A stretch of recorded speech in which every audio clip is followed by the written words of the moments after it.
जय माता दी। नव दुर्गा नवरात्रि में माँ दुर्गा के प्रथम स्वरूप श्री शैलपुत्री जी की उपासना। श्री दुर्गा का प्रथम रूप श्री शैलपुत्री है। पर्वतराज हिमालय की पुत्री होने के कारण यह शैलपुत्री कहलाती है। नवरात्रि के प्रथम दिन इनकी पूजा और आराधना की जाती है। गिरिराज हिमालय की पुत्री होने के कारण भगवती का प्रथम स्वरूप शैलपुत्री का है, जिनकी आराधना से प्राणी सभी मनोवांछित फल प्राप्त कर लेता है। माँ शैलपुत्री दाहिने हाथ में त्रिशूल और बाएं हाथ में कमल का पुष्प लिए अपने वाहन वृषभ पर विराजमान होती हैं।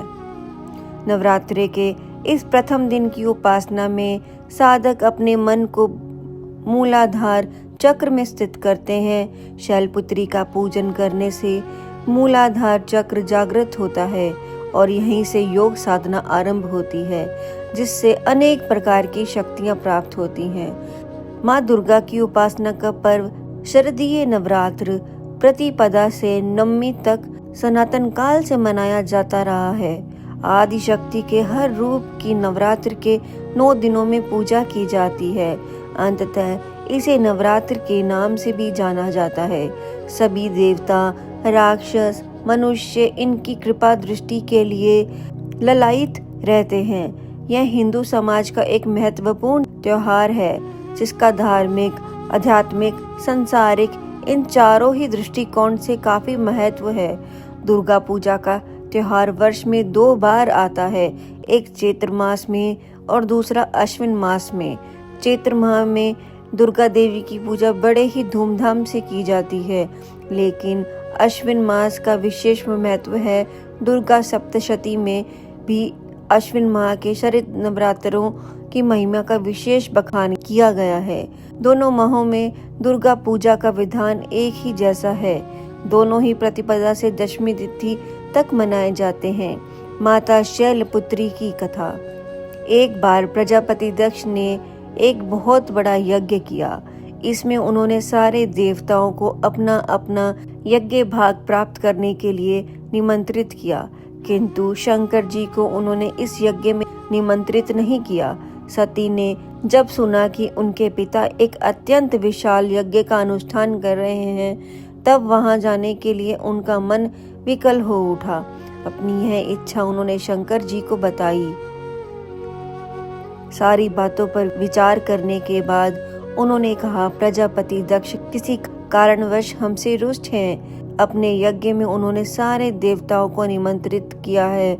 उनके यज्ञ भाग भी उन्हें ही समर्पित किए हैं, किंतु हमें जानबूझकर नहीं बुलाया है, कोई सूचना तक नहीं भेजी है। ऐसी स्थिति में तुम्हारा वहां जाना किसी भी प्रकार श्रेष्ठ नहीं होगा। शंकर जी के इस उपदेश से सती का प्रबोध नहीं हुआ। पिता का यज्ञ देखने वहां जाकर माता और बहनों से मिलने की उनकी व्यग्रता किसी प्रकार भी कम न हो सकी। उनका बल प्रबल आग्रह देखकर भगवान शंकर जी ने उन्हें वहां से जाने की अनुमति दे दी। सती ने पिता के घर पहुंचकर देखा कि कोई भी उनसे आदर और प्रेम के साथ बातचीत नहीं कर रहा है। सारे लोग मुंह फेर कर खड़े हैं।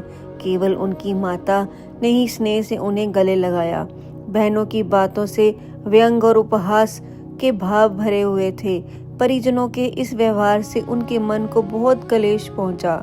उन्होंने यह भी देखा कि वह वहां भगवान शंकर जी की प्रति तिरस्कार का भाव भरा हुआ है।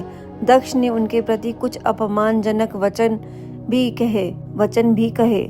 यह सब देखकर सती का हृदय शोम, गालीन और क्रोध से भर उठा।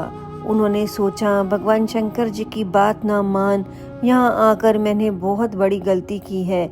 मैं अपने पति भगवान शंकर के इस अपमान को सह ना सकी। उन्होंने अपने उस रूप को तृष्ण वही योग अग्नि द्वारा जलाकर भस्म कर दिया।